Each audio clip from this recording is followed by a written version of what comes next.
मैं जोगेश सोनोवाल डिब्रूगढ़ से हूँ, आसाम के डिब्रूगढ़ से हूँ। ये मेरा पत्नी मिसेस बर्नाली सोनोवाल।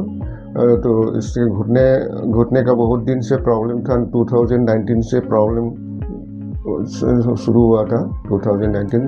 तो वहाँ हम लोग कई जगह दिखाया, बहुत मेडिकल ट्रीटमेंट लिया, लेकिन उसका रिलीफ नहीं मिला।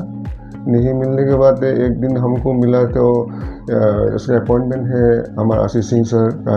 So here coming here in this hospital, यहाँ आके तो बहुत देखा, यहाँ बहुत अच्छा है, very nice. Here the management is quite helpful, very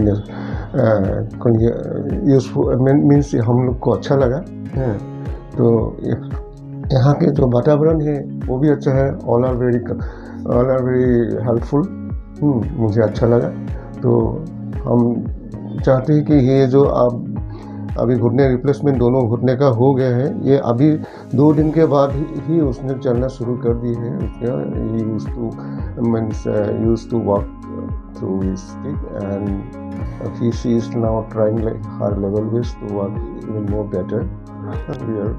We would like to give him a big thanks and many thanks for her for his.